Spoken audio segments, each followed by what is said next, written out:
Hello, hello, hello you guys, and welcome back to the channel.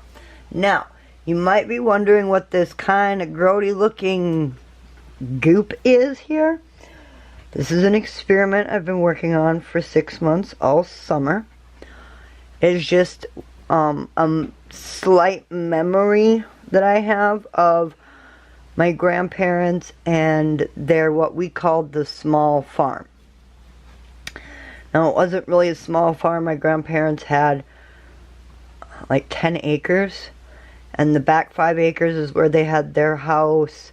And some chickens. And they had a slaughter pig every 2 years. And gardens. And dogs and cats. Not cats. My grandfather did not like cats. But they had dogs and all that fun stuff. And this is just one of those small memories, not one of those super strong memories, but just one of those small ones that I have to struggle to think about. On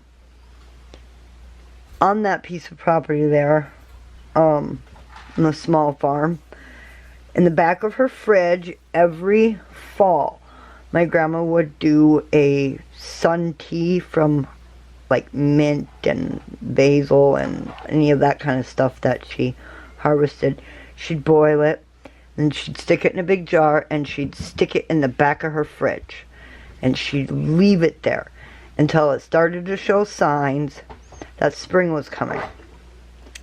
And it would grow a dirty SCOBY. Dirty, as in not for human consumption.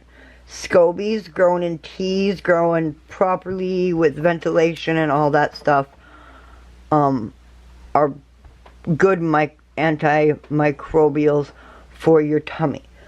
However, this is a dirty SCOBY. It has not had any ventilation.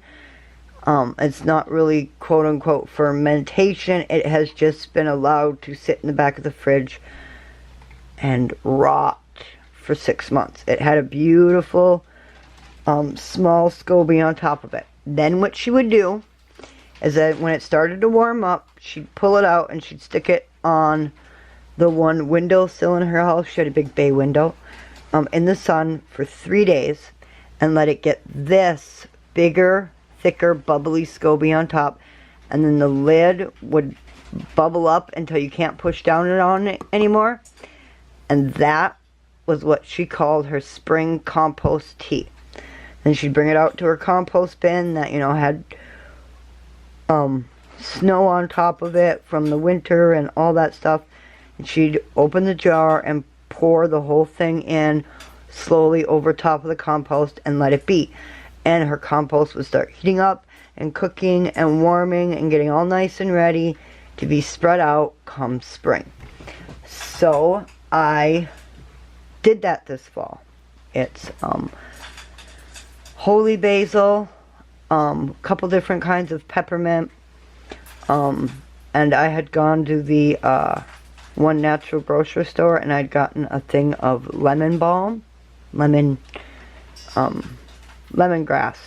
lemon balm, that's what it is, and steeped it all together, threw it in the jar, and I've let it sit in the fridge for 6 months. I pulled it out a couple days ago and let it sit for 3 days, and I wanted to see if I could actually make the tea work before I brought you along for the rest.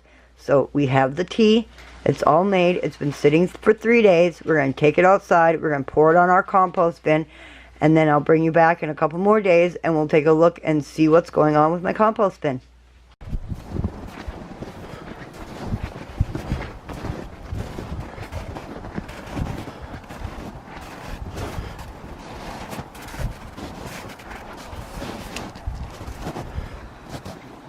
So now all that we do, now that we're here, as you can see, my compost bin is rather piled high because it's winter. Woo!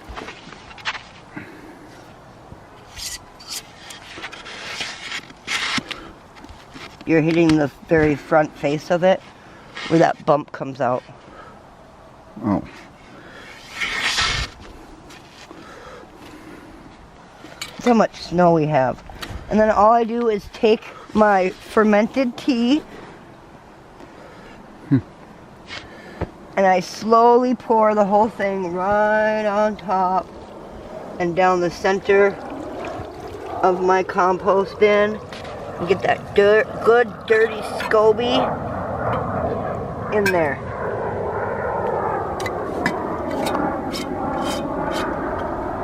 And then you let it be and it'll start to create and feed the really good bacteria in there and get it started to start working down and breaking down for winter.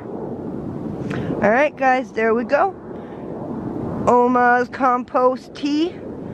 Just ferment yourself some tea in the back of the fridge for 6 months to help get your compost bin started for the upcoming spring. Alright guys, we'll see you in the next one. And remember, stay positive.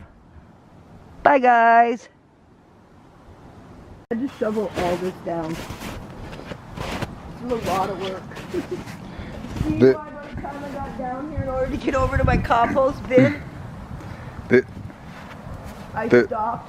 The main trail over here going back to the shed, I just stomped down with my boots. But as you can see, the snow is also to the top of a... Yeah, it's really deep.